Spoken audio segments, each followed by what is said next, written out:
Well, hello and welcome to another episode of the e-commerce podcast with me, your host, Matt Edmondson. The e-commerce podcast is all about helping you deliver e-commerce wow. And to help us do just that, today we are chatting with Vikram Saxena from Better Commerce about all things omnichannel. We're going to get into what omnichannel e-commerce is as things currently stand in 2024 with the maestro himself, Vikram. So don't go anywhere. Grab your notebooks, grab your pens, because you're going to want them. Now, if you are new to the show, if this is your first time with us, a very, very warm welcome to you. It's great that you're here on the show. Love the fact that it's still growing every week. I'm still looking at the numbers going, oh my Lord, it's amazing what's going on. So warm welcome to you. Make sure you subscribe to the show wherever you get your podcast from, because, it's always good to stay connected, isn't it? And if you're feeling brave, if you're feeling like, you can do it, and you've got a spare few seconds in your day, head over to the website, ecommercepodcast.net. Just sign up for the newsletter, because all that's going to happen is every week we will email you the links, the show notes, straight to your inbox. They come straight to your inbox without any hassle, without any drama. First time. It's a beautiful thing. And so you never miss all the good stuff that comes out of every episode. It's all straight to you. So do check that out at ecommercepodcast.net. And whilst you're there, have a look, have a gander maybe at e-commerce cohort. This show is brought to you by the wonderful e-commerce cohort. That is our monthly mastermind group. You can be a part of it. Come join us. We're in there every month. It'll be great to meet you, and you can find out more information at ecommercecohort.com if that's something that tickles your fancy. Now, that's the show sponsor. Let's talk about today's guest, Mr. Vikram. Yes, from teaching Microsoft Office, remember those days, to pioneering in e-commerce, Vikram turned a coding hobby into better commerce, revolutionizing retail with customizable, budget-friendly tech. His journey from a self-taught coder to a CEO showcases a leap from corporate life to filling a critical gap with an API first Lego, I love this, Lego-like approach for mid-market retailers. Now, he's not just an entrepreneur. Oh no, he's a visionary, making e-commerce accessible, advocating for growth without growing pains. Love, love, love that. We are all advocating for e-commerce, which I think is why we're here, Vikram. But it's great to have you on the show, man. Thank you for joining me. Thank you so much, Matt. It's a pleasure being here. I've been hearing a few of the podcasts, and it's absolutely amazing what you're doing. It's just phenomenal. Oh, bless you. We enjoy it. We enjoy doing it. We get to meet awesome people like your good self. Yeah, what I liked absolutely. about your bio, what made me smile when I was reading it, is you are a self-taught coder, and it started out as a hobby and has now ended up as your business. And if I'm honest with you, that is exactly my story. I just started doing something for a hobby, and it turns out it's now my career. Only I didn't build an e-commerce platform like you did with Better Commerce. I just built my e-commerce empire, I suppose. But it's good to... That's brilliant. Yeah, it's good to share that, isn't it? It's good to have that in common. How did you get started in coding? Did you just sort of have a go one day, or was it more intentional? No, actually, I was quite disillusioned when I was at the college stage, and I had no idea what I was going to do. So a friend of mine suggested, there's this opportunity of getting a job to train people on Microsoft Office. I said, I've never seen it. He said, no worries. I've never even seen Microsoft Office, and that was Microsoft Office 97. Wow. So he said, Wow. no worries, you can talk really well. Why don't you just go and give an interview? Maybe they just select you and train you for it. And I just went for the interview, and they just selected me. And 3 months I taught Office. I still remember my first day. I was standing there and I was teaching them things that I had never seen myself. I was opening a menu. Clicked on File New, it created a new file, and I just repeated whatever it did on the screen. Wow. But within 3 months, I literally burned the midnight oil, and somehow it just took my fancy that this is what I want to do in my life, computers, that's what I wanted to do. Yeah. And then within 3 months, I got bored of Office. Then next 3 months, I focused completely on the networking, hardware, assembling PCs myself, Windows 95, installing, uninstalling, doing all of that networking bit as well. And then I got bored of that as well. And then I said, I want to become a programmer. That was the next logical evolution. Yeah. But everybody said, you don't have educational background, you don't have a degree in technology, you can't be. So I said, fine. I picked up a book which read like, learn ASP in 24 hours. And you may not believe, but I actually sat with that book for 48 hours from page one to page last. Wow. And those 2 days were the enlightening part for my life. And I Right. said, this is what I'm going to do for the rest of my life. Mm. And that was the beginning. That's it. Fantastic. I love that, your little Damascus Road experience, ASP in 24 hours. I started in I started coding websites in 1997. So as your teaching office, and in my head, Vikram, I'm showing my age slightly. I think we both are by talking about Office 97.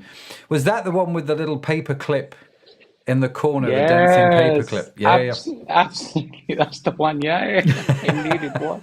Yeah, I yeah. remember My that. first, yeah, I my remember that first paperclip. rendezvous with the computers. Yeah, You see, I was still using PCs back then as well. It wasn't yeah. until later I became, a Mac fanboy. But yeah, it's fascinating. Yeah, so I started coding websites in 1997.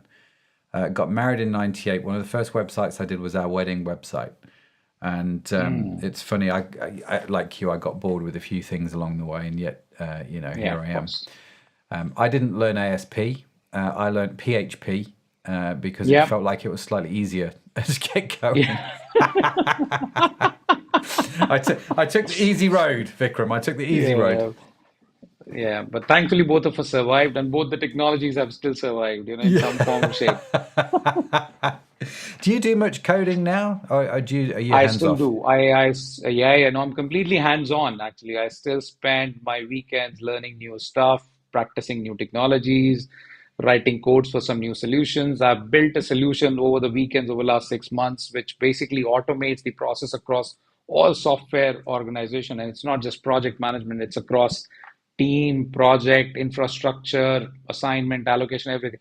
And all of that I've done over the weekends, all by myself. Wow, wow, keeps you busy then. You see, Yeah. unlike you, we took on a young chap called Mark Jackson. He came to us fresh out of university. He's still with us, Mark. This is years ago. I can't remember how many years ago now. A long time ago. And Mark came and joined us fresh out of university. He had a degree in electronic engineering. And I taught him everything I knew about coding. Took about 20 minutes. And then he sort of took it over, really. And so now he's our director of all things technical. And Brilliant. the skill level now in coding is just something else. I mean, compared to what it was when I was writing, when I wrote the first e-commerce website, it's chalk and cheese. So I still get the basics, I still get the fundamentals, but yeah, it's way beyond I'd probably have to spend 6 months trying to catch up now. My eldest son is actually a much better programmer than I am. And Oh, so, that's yeah. very good. Blessed. Yeah, yeah. Unlike you, I do miss it. The coding Yeah. aspect of it. So how come you decided to write Better Commerce then? What was the story behind that? So basically, in 98, I started off. 1 year was primarily into corporate trainings, and then I moved on into the programming world. So about 10 years, I stayed in the corporate world, working Hmm. for companies across Europe, and I lived in Germany for about 3 years. Worked for a very large enterprise business, and then I learned a lot of new things, how to build platforms at scale, and at the time when we built that platform back in 2004, it was much bigger than Amazon at the time. I mean, it was a B2B web store, but it was much more in terms of revenue and volume than Amazon that was doing at the time. Yeah. And then when I quit back in 2007, I started my own IT services business. And I was very happy doing it because I wanted freedom. I'm not cut out for corporate bureaucracy and Mm. all of that red tapeism around. So I wanted to build something of my own and have a much more friendly culture and environment. So 2007 is when I quit and I started on my own. So I had been doing a lot of IT services business and we did a huge project. We built a platform for a company called Tech Data back in 2011, 2012. which basically brought all the software giants of the world in one place. So, I mean, if you remember back in the day, if you wanted to buy a software, you'd probably walk to PC World, pick up a box, and Yeah. that box would have a CD and a license key. So we built a platform which would eliminate all of that. Now, if you think about the logistics behind that box, what you were doing, what the behind the box was happening, was basically PC World was buying that box as a proper goods from the distributor. Distributor was sourcing it from the manufacturers, which is the software vendors, and it was all being shipped, Yep. right? So we built a platform to eliminate all of that and make it completely digital and just in time. And at the time, it was called electronic software delivery. So we built a digital vault which would store software license keys from hundreds of vendors in the world Yep. across Europe, US, and everywhere in. And even today, that platform is very much in use. So if you go to Curry's website and you buy a Xbox or Office or Adobe or Symantec, you're basically using the platform that we built because even Curry's uses our platform in the Oh, back end. wow. Yeah. So, like Currys across Europe, you pick up any giant retailer. If you're buying software, chances are you're probably using the platform that we built for them. So that gave us the confidence of, doing something at a very large scale. Yep. And we were doing some e-commerce websites. And what we found was, that the e-commerce websites or the platforms available around the time, they were either, Shopify is, of course, brilliant and to get started off. Yeah. But my exposure has primarily been into mid to large scale businesses rather than people who are just starting off e-commerce or starting off their business. So we realized that the options available were either Magento or Salesforce or Demandware back Yeah. in the day, which became Salesforce later on, or Hybris probably started off. And what we found was that these were very complicated to set up. These were very difficult to configure, and you needed pretty much an army to get them up and running. On the life cycles of implementation was around 24 months, 18 months, and the Yeah. budgets ran into a couple of millions. So, coming from that enterprise background, but having that agile approach to everything and simplifying things, we said, we want to build a midway between Shopify and Demandware, which basically offers your enterprise grade capabilities and scale without burning a hole in your pocket and without burning a couple of $1 million. So that was the reasoning behind it. Plus, when we started to build it, what we also found was that people had to go through. So, for example, if you are building an e-com business, you would probably need something to manage your product data. That's where your PIM comes into play. And then you need something from an order management perspective. And then there are these OMS providers, and then you have Yeah. WMS providers, and then you Yeah. have analytics. And before you realize, you probably, I mean, from a primary stack perspective, you need 10 different softwares to build them together, to build a end-to-end stack. Yeah. Forget about 50 or 70 plugins that you drop on your Shopify website for just getting the basic run. Forget about those. And with what is the trade-off behind that? I don't even want to go there because it just slows down your website, in a difficult Yeah. ways It is. that you Yeah. can resolve. So we said, we started building with PIM and e-commerce, and then gradually we built an OMS for the businesses who did not want to, go for a full large scale, which didn't have very large scale ERP budgets and all of that. So we said we'll build a smaller OMS, a smaller W with some WMS capabilities as well. And we will offer them the analytics. So the idea was that we will build these as Lego blocks, and that's where this comes from. That when we offer a solution, we don't just say you take the whole thing or just do something else. We say start your own journey. If your problem is product data management, try to use our Yeah. PIM and then see how it goes. And our PIM will potentially work with whatever platform that you today are on. So that's how we started off, and that was the thesis and the philosophy behind building this platform. And being hands-on and being very business savvy as well from the perspective of business processes. I knew where can we cut down a lot of flab, where can we make this simple, and I've always believed, complexity is very easy to do. It's the So simplicity. true. Yeah. Yeah. It's the simplicity which takes a lot of time to Yeah. build and create something. Yeah, no, I totally agree. You totally, was it Steve Jobs said something about that, didn't he? About simplicity being the hardest thing in the world to do, or something like that. Yeah. But I totally agree with you. Complexity is so easy to do. So you've got this platform, then you've got Better Commerce, which is, if you've never come across it, it's like you say, it's a sort of a step up in a lot of ways from Shopify as a platform. You've got some big name clients. We were talking about this before we hit the record button. You've got Fragrance Shop, which is a large retail chain of Yeah. fragrance stores here in the UK. So the client that I immediately recognized when I was looking at your website. So you obviously, I mean, Fragrance Shop own bricks and mortar stores. They've got their online stuff. So you've obviously got a great deal of experience then trying to get the omni-channel thing to work, which is what we're talking about here. So how do I mean, with what you know about omni-channel and where it's come from the last 5 years or so, and probably accelerated slightly with COVID, but what's the state of omni-channel as things currently lie in 2024? I think, to be honest, a lot of businesses are still struggling with the basics. I mean, today there's so much of hype and buzz around the AI, but I think people have forgotten that a lot of basics are still missing. Yeah, A lot of I'd agree with that. Yeah. businesses still struggle to get their basics in terms of, they have different systems which have the store related customer data, and they have different systems where their online customers are sitting. Getting them together, they have a pipeline which runs probably once a day or once a Hmm. week or different frequency, and that also breaks often, Yeah.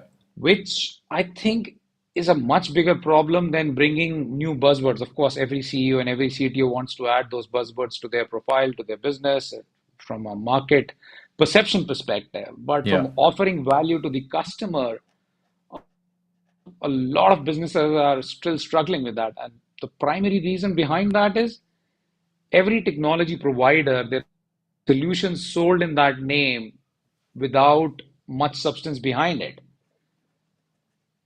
Yeah. And no offense to anybody, but a lot of solutions are driven value delivered to the business. Sorry, Vikram, you just broke up slightly and your camera's frozen. Just repeat that last part again.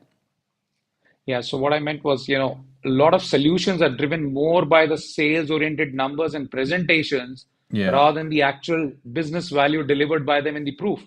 Yeah. Yeah. And Makes I sense. think there is still a lot of work to be done by a lot of businesses in the area of omni-channel to actually become properly omni-channel. So what do you mean? What kind of work needs to be done, do you think? I think bringing it all together is still a bit of a challenge for a lot of businesses because they tend to have a lot of departments. And then, so I'll give you a small, a narrative here. So as a consumer, when you are shopping, when you are on the tube or when you're walking, you're probably looking at a website on your mobile, right? Yeah. Then you happen to get to your office, you will probably open up your laptop and probably open up the website there as well. Yeah. Maybe if you were willing to buy. I mean, I still struggle to put in my card details in my phone. Of course, today's generation is different, Hmm. but sometimes I'm still more comfortable of entering my card details into the laptop rather than on my mobile phone a lot of times, Yeah. especially when I'm moving or I'm mobile or somewhere outside. And then, you will potentially go to the store as well, and you will now at the end of it, you're probably going through all these three different channels of the same brand, but you may be just buying it from the store. Now, a lot of businesses, what they do is they treat each of these as a separate channel, and there are different people responsible for each channel. And a lot of times there's a competition set between these channels. Okay, my store revenue is this much, 10% more, or my Yeah. online revenue is this much, or my mobile app revenue is this much. Instead of competing with each other, they need to start feeding and nurturing the customer journey across the board.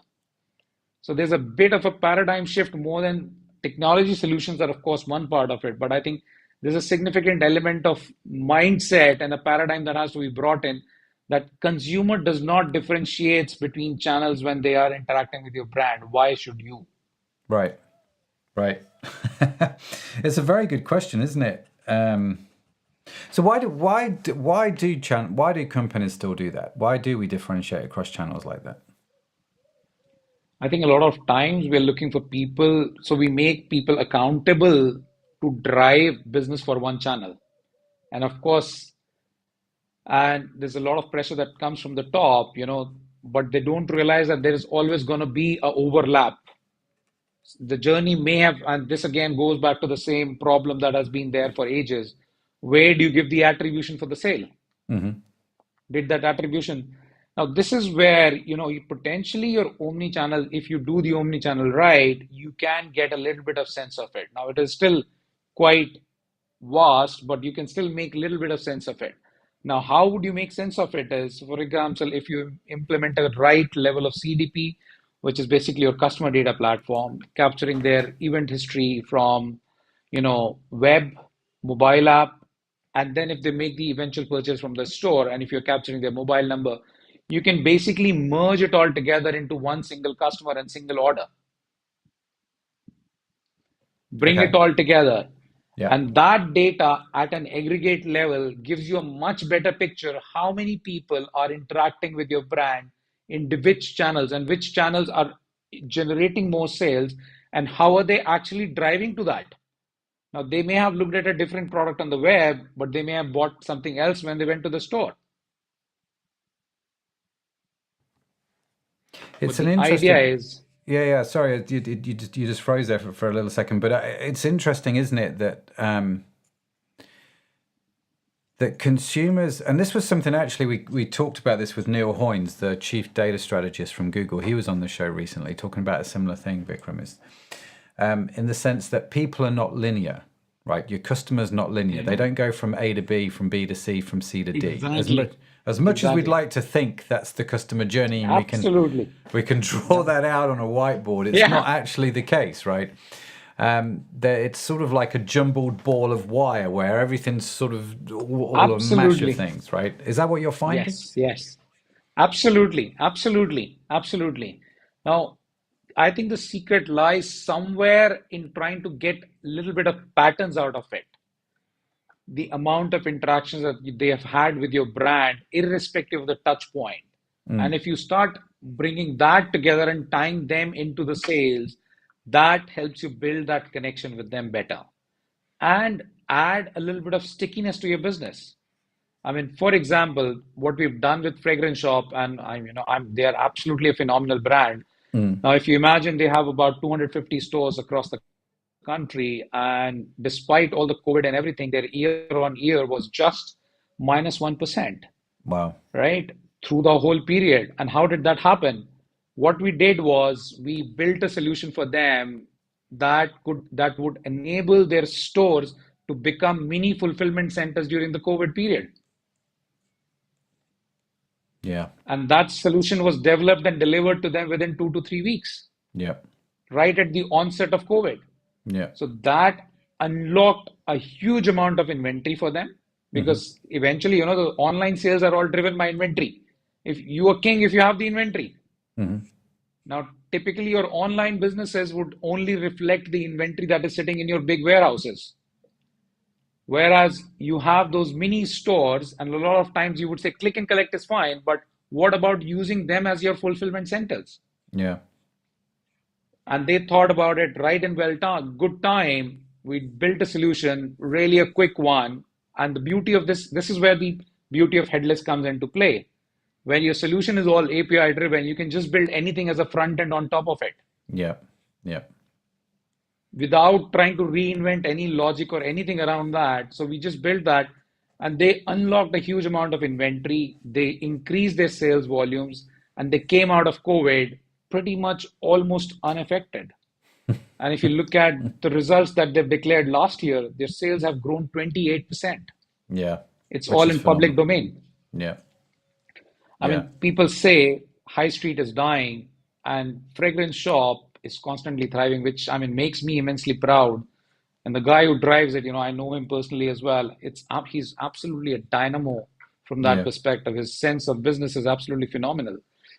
And he catches the pulse. I mean, if you look at it, I mean, if you wanted to buy a perfume, you would probably go any website. And this is such a commoditized product, Yeah. right?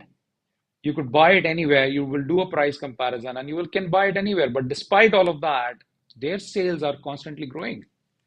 I mean, 28% in this day and age, Yeah. year-on-year growth is absolutely phenomenal. It is when you're already as big as they are, right? And that's Exactly. a phenomenal thing. I love this idea of the mini warehouse. Like each store becomes a sort of a mini warehouse. One of the things that I saw some companies doing well and other companies not doing so well during COVID. Like I said to the corner shop down the bottom of the road, he obviously has his shelves full of goods, not as much as say the big supermarkets like Asda or Tesco here in the UK, but he had some stock, and he had a captive audience, in a lot of ways because people were around, and it was like Yeah. the ones I saw do really well were like, well, actually, what I can do is I can put all of our stuff that's in the shop online. People can order their shopping, they can click and collect, or we can do a free delivery if they live within 500 meters of the shop. And the guy would just literally walk around, with a trolley and the bags, Yeah. dropping them off for different customers. And I mean, it's very different for him now in a lot of ways, but having that small warehouse mindset, and actually we Yep. are a store, we can do click and collect, and we can do local delivery. I saw that unlock a lot of things for people over COVID. It was one of the things that sort of came out of it, which no one was. It's not something that we were all expecting or thinking about, in e-commerce. And actually, when you Absolutely. looked at it, you're like restaurants who did the same thing. Here's our menu, come click and Yes. collect, or doing local delivery. It just merging their business with the online world in a way that, and I think here's the success thing for me is when it comes to omnichannel. You've got to do it in a way that makes sense for the customer, right? Absolutely. And if you Absolutely. can do that, which is what the fragrance store has done, I think you can win every time. What are some of the other things then you've seen work well with omnichannel? I mean, I'm really curious because obviously you've been dealing with this a lot. Yeah. So I think one more thing that has worked really wonders for the business, especially in last few years. So we had built a capability called membership. I mean, everybody knows Prime membership. Amazon Prime is Yeah, the biggest example of a membership model, where you basically pay for that membership and you get, free shipping next day or yeah, things, so many elements. And there's, of course, the video content is another side benefit of it, but their primary goal is not the video content. His primary goal is to get you to their store and shop yeah, more and more. And I think Fragrance Shop again innovated in that area. So we built a membership model capability in the platform, which they used to the hilt. And they offer three levels of membership. And they sell these memberships not just online, they sell these memberships when people walk into the stores. okay, And all of this is done through our platform. And the beauty of this is now they have a store infrastructure, which is probably quite, nobody would want to change the store infrastructure, which is across 250 stores. That's a huge project in itself, just the hmm, hardware itself. So we didn't want to touch any of those elements. And now this is where, again, the beauty of the headless or the API first approach comes into play because we built it in a way that their store, so what they did was their store software then it essentially uses our membership module and starts to sell those membership capability to the customers who are walking in. hmm, And the beauty is the moment you buy that membership, you instantly get 20% discount. hmm, So you are buying a fragrance, let's say Chanel for 70 quid, and now somebody tells you if you pay just another 10 quid, 20 quid are automatically going to come out. yeah, 20% is automatically going to go off. Plus, you will get additional 20% vouchers for your next two sales, yeah, for your next two purchases. Yeah, absolutely. Go ahead. So customer buys it, and that then brings in a huge amount of cascading yeah, effect, a dominoes effect. So you have unlocked a revenue stream, a recurring revenue stream which never existed, right? It's a brand new revenue stream mm, in a business model which not a lot of people would have thought about. Secondly, you've built the customer loyalty. Customer's not going anywhere now. yeah. And It's a, this it's model, yeah. Sorry, go ahead. and this model, I think has shown phenomenal success in just last 2 years. Mm. the volume of paid members, and these are all paid members, so people buy these memberships Yeah, and yeah, they sell it. I think it's on their website. They sell it for 15 quid, 25 quid, and 35 quid or 45 quid. yeah, So there are three tiers of it. And what we've also seen is a lot of times people buy the first time 15 quid yeah. and then they eventually upgrade to 45 quid. And it's an annual thing. It's powerful, isn't it? I mean, we've had Chris George on the show and a few others talking about subscriptions, talking about memberships. There's a big show in Dallas in June called Sub Summit, a big show all to do with subscriptions and memberships. Which actually, to small plug, I'm going to be there. So we're going to be doing Brilliant. a live e-commerce podcast stuff there. I'm part some panels and stuff over there, and I really like Sub Summit, and I'm really curious by what they're now calling subscription commerce and how that has morphed into now membership commerce, and how memberships, it's like level. So I've just done a workshop for e-commerce cohort, a sort of mastermind group, and we talked about the three levels of retention, the sort of the basic level, which most people do. Level one, which is a sort of a more advanced level, I suppose, is when you transition your business from a straightforward e-commerce business into a subscription-based e-commerce business. And then there's another level of, again, another place to go deeper, which is membership commerce, which is really exciting, I think, at the moment. And there aren't that many companies who are doing the membership e-commerce model. I think it's still less than like a few percent, less than 5%, I think, last time I heard. And there's some insane opportunities here because, like you say, you look at Amazon Prime, and one of the key reasons Amazon has been so successful is because we all buy Amazon Prime membership, right? Absolutely. Incredible business model that works off something called the sunk cost fallacy, which is something you should actually get your head around. If you don't know about that, go and research sunk cost fallacy, because it's why memberships work. And in terms of bringing around that loyalty, I think it's really clever. So the fact that the fragrance shop are doing this now, I think is really fascinating, and making that work in an omni-channel approach is blindingly clever. I think, and it's I can see why that they're now getting that growth, because their membership structure, I imagine, is going to catapult them further and further. I'd love to talk to the guys that decided to do this. I wonder whether listening to you talk about it, whether they've actually priced it slightly too cheaply. I wonder if they wanted to maybe be a bit braver at the start. I don't know. I'd be really curious, Yeah, and of course, and I was on the board of Fragrance Shop as well at some point, when we started off. So at the time in the discussions as well, that we were talking about where should we price it. And the idea was because this was a completely unheard concept at the Yeah. time when we started off. And especially in such a commoditized space, there's nothing unique. They're a multi-brand retailer. They're not even producing that product, right? So they're just trading into that product. So the idea was, how do we differentiate and why do we charge? What is the value proposition? How should we start? So there were different surveys that were done around that as well to get to this pricing. And of Yeah. course, I can pass on your message and see if they're interested, and they can, of course, come back to you on I'd be that really front. But curious. yeah, it's I'd been be fascinating. really Yeah. curious to know. The thing that I've learned about all of this, Vikram, with the membership commerce, because we're about to launch a new e-commerce site, a new brand of beauty product, which is going to be a membership-driven site. I don't know, we're not the first beauty brand to do this, but we're going to. The main sale, in effect, is the membership, and we've priced it quite high, so it's going to be like $100 a year to be a member of the site. And what I've learned is, and time will tell. I mean, when we launch it, I'll let you know. I'll keep everyone updated. But the thing that I've learned in all of this is, you've got to offer at least 3 times the value of the membership.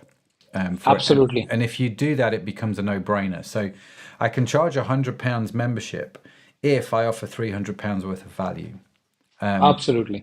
for signing up. And as long as you do that, I think you'll do quite well, because, like you say, once somebody is a member, you then lose all the competition, don't you? Because they're paying their membership, they're going to keep coming back to you. I mean, it has a very huge domino effect, if you may call it, because they're just going to come, and a repeat value that it brings to Yeah. your business is just absolutely phenomenal. Yeah. And if you can start, capitalizing on that data, it just becomes even much more richer. Yeah. Then you can see how many people are upgrading their membership, at what juncture are they upgrading it, and one huge another element that you would have seen. I mean, if you, I'm sure Black Friday is huge. Now, if you remember, Black Friday used to be pretty much one day Black Friday, right? And then the Boxing Day. Yeah. So ever since this membership has come into play, Black Friday has almost become like a 2 month season for them. It's not just one day anymore Mm. because they don't do flash sales anymore. Those flash sales are now restricted to members. Yeah. So that's another way. And if you look at it, it's a very interesting way. You get discounts when you become a member. To become a member, you spend money. So it's a very interesting circle that goes in, and you just get hooked onto it. Yeah, you do. Yeah. And you somehow manage to break free from that discount oriented business, because discount oriented business is good to get your customers on board, but sustainability becomes a bit of a challenge in the long run. Yeah. Yeah, it does. No, you're totally right. You're totally right. It's brilliant. And Vikram, I've really enjoyed talking about this. I mean, omni-channel, right? If I'm just starting out in e-commerce, I mean, I get how if I am the fragrance shop and I've got 250 stores around the UK, I need to be thinking about omni-channel, right? And I get that. If I'm just starting out, but I have a brick and mortar store, and I'm not just being online only, but I've got a brick and mortar store. How does it make sense for me to start thinking about this, if that makes sense? What about the can I call them the little guy in a non-disparaging way? But do you know what I mean? The person where it's just I understand. the mom and Where pop it's just store. one or two stores potentially, and we come across quite a few of them as well, who have got just one or two stores, but they're still decent size. They're not, very small, but now they're competing with the likes of the online world, so they struggle from that perspective. Yeah. And I completely get that. So for them also, I think, you can say whether it makes sense for me or not is not the right question. The right question is, when should I really go for it? Because it makes sense for everybody. Okay. So when should I go for it? I love that The question. moment, the moment, you want to start building customer loyalty and add that, personalization element to it as well, without getting creepy. Now, for example, what we've done now, personalization, this is a very important clause that I always add. You please ensure that you're not getting to the border of being Yeah. creepy, because Yeah. that puts people off. You Yeah. know, a lot of times when you're talking about something and you see an ad, something similar to that on Facebook, it's just unbelievably creepy. Yeah. And you just hate it at that moment. Yeah, you do. So coming back to the topic, basically if what we did with Fragrance Shop right in the beginning when we started off their omni-channel solution, so we were capturing significant amount of data from just like Google Analytics, we had built a event hub system, which basically captures the complete event stream of what customer does on your website. Yeah. Now that event stream, when we start putting together in conjunction with, now whenever the customer comes and buys from them, they capture their phone number. Now, when you do e-receipts, typically customer will give you their email or phone number. So we tie up that information from a customer identity perspective. And whether it's mobile, web, or store, now we've got the customer identity sorted out more or less. Yeah. And we can also do it from a retrospective perspective. Let's say, somebody came onto the website 7 times before they actually made a purchase. So we could actually tie it back to the first time that they came in, because we log everything on that perspective. And all of that goes against the customer history. Now, customer may have created a ticket in, let's say, Zendesk or whatever ticketing system that you may be using. All of that also comes in there. They may have posted a review for you on Trustpilot or FIFO. That also we pull and bring it all together in that one single customer profile now. Now, if you look at it, the amount of data that is sitting across the globe and across the internet of your brand, it's just phenomenal. The moment you bring it all together, it starts to make sense, and it gives you a little bit of sense of customers. Now, the way Fragrance Shop utilized, and I think every store should potentially do that, is basically what they did the moment customer gave their phone numbers. Oh, I can see that you've been buying from us quite a lot. we are happy to offer you a 5% discount. So they started schemes initially when the membership wasn't there. Or, there's this new launch of product, Chanel, that you bought last time. We've now got a newer version of that. So these things, and when you get accessibility of that data right in there, in the hands of the people who are interacting with the customer face to face, that just makes a huge difference. Yeah. And of course, that requires a little bit of training as to, what level of conversation you should be having in terms of what level of information you should be sharing with the customer that you know about them. Yeah. Well, yeah. Yeah. That's a whole other episode right there, Vikram. I'm not going to lie. Yes. Yeah. A whole other episode. When should I go for it? It's a great question. And I love how this applies to folks who are just starting out. I love how this applies to the fragrance shop. I love how this applies to everybody in between. Vikram, listen, I've loved talking to you, man. And people watching the video, I'm sorry, your video froze for quite a lot of it, but we could hear you just fine, which has been great.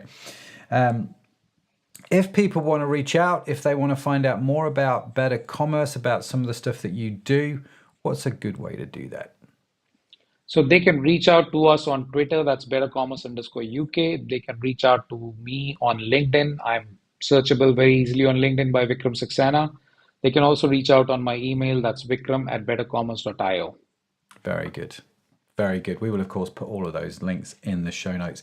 Now, Vikram, I have two more questions before we wrap this up. Question number one, you've used a phrase a lot, and I'm curious, I wonder if you could just explain it a little bit what you mean, just for those that might not know, and that's the phrase headless commerce or headless e-commerce. What do you mean by that phrase? So headless commerce, what it means in a very layman term. So today, a few years ago, if you ask me, in a simpler terms, from a technology perspective itself, let's say earlier, the way we were building our solutions, they were more like there's a server and there's a client. Now, client is typically, and then there is a browser, which is basically accessing that client as well. Now, client is your browser. Now, if you look at it, how the devices and the form factors have evolved over a period of time, right? Earlier, the only channel was website. So people just built solutions which were sitting on a server and they would be rendered on the browser itself. Now, over a period of time, what has happened is you've got mobile devices, you've got Apple TVs and Fire Sticks and all of that. So your form factors have just multiplied in forms and shapes that none of us had ever imagined. And it's almost like living through a sci-fi film like we used to see in the likes of Minority Report. It's true. It's so true. Yeah. So now what has happened is, now if I wanted to incorporate the similar elements, now I had a promotion engine hypothetically, and I was offering 10%, and all the logic for promotion engine was built into my website. Now, if I wanted to do the same thing on my mobile app, I would have to incorporate almost similar stuff into my mobile app technology as well. Now, if I was building an app for my Apple TV or Fire Stick, I would have to build it again. Right. Now, instead of doing all of that, what Headless did was took all the complication and all the logic on the server side and created another lightweight layer, which became your presentation layer. And presentation layer pretty much is dependent upon the form factor. So then you build something specific to that form factor without hard coding or without putting any logic in there. Yeah. Now, this form of technology or this approach has always existed. Basically, on what you're sitting on the back end is primarily API, which would just take plain data and return data structures. This has always been there. I've been writing code with APIs. We built a system back in 2003 with API first approach, but it wasn't called headless at the time. And then gradually, of course, there is a lot of engine that went behind it. And then gradually this word was coined, I think, back in 2013, 2014, when it became quite a bit of a driven by marketing. But essentially, I think it's primarily just API driven architectures and all the logic and complications sitting in the APIs. Then your front end or presentation layer is a lightweight presentation designed for the specific form factor that you're targeting or your consumers are using. Yeah. I hope I have not got too technical and it's a simple enough. No, I get it. It's, explanation. in effect, what you're saying is the server does the work, and it will. It's a lightweight display mechanism. Whether you're using a mobile, whether you're using a laptop, whether you're using Apple TV, it just sort of seamlessly works now. And Absolutely. it's much. The other thing about headless commerce is actually, it's in some respects, it's much faster and lightweight to develop in as well, isn't Yes. it? Which Yes. enables you to do things like, in a matter of weeks, create a system whereby all of your shops become mini warehouses and stuff like that. There's a lot of Absolutely. advantages to it, right? A lot of advantages. Yeah. No, thank you for that. My second question, my final question, we are starting this brand new feature. Okay. So, Vikram, you're actually the first person. You're the guinea pig in this whole thing. So you get to be the first. I don't know if that's a good thing or whether it's a bad thing, but it is. It I is a love being thing. a guinea pig. Okay, good. Well, here we are. So we are doing this thing where I live stream. I'm going to start live streaming on the e-commerce podcast Instagram channel, and one of the things that I will be live streaming is Matt's Q&A. Right. So I get to Yeah. answer. So I need from you a question that I can answer on that live stream.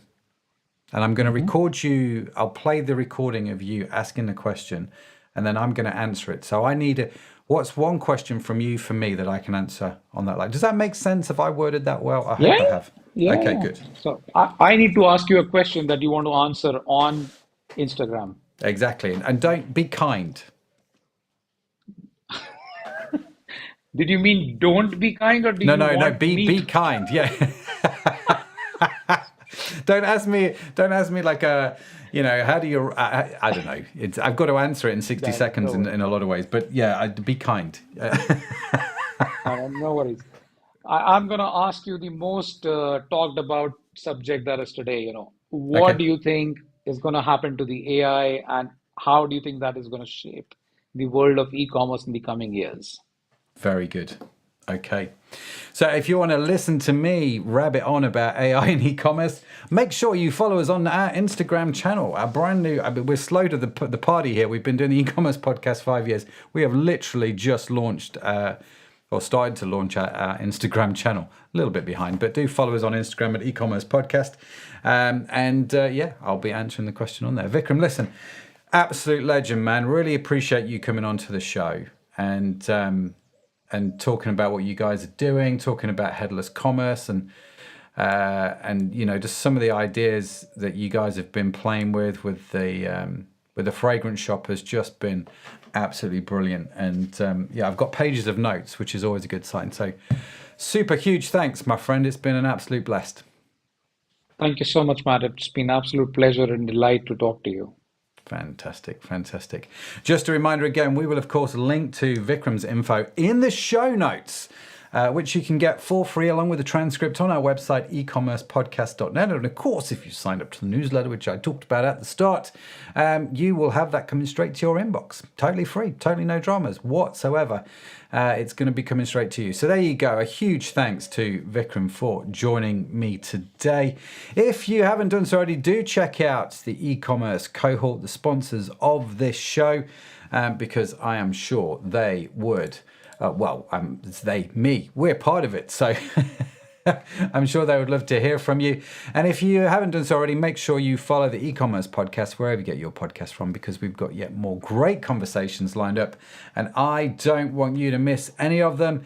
And in case no one has told you yet today, let me be the first. You are awesome. Yes, you are. Created awesome. It's just a burden you've got to bear. Vikram has to bear it. I've got to bear it. You've got to bear it as well. It's just the way it is. Now, the e-commerce podcast is produced by Pod Junction, the new name for Aurea Media. You can find our entire archive of episodes on your favorite podcast app. The wonderful team that makes this show possible is the fabulous Sadaf Bain and Tanya Hutzlak. Our theme music was written by Josh Edmondson. And as I said, you can find the transcript and show notes on the website at ecommercepodcast.net. But that's it from me. That's it from Vikram. Thank you so much for joining us. Have a fantastic week wherever you are in the world. I'll see you next time. Bye for now.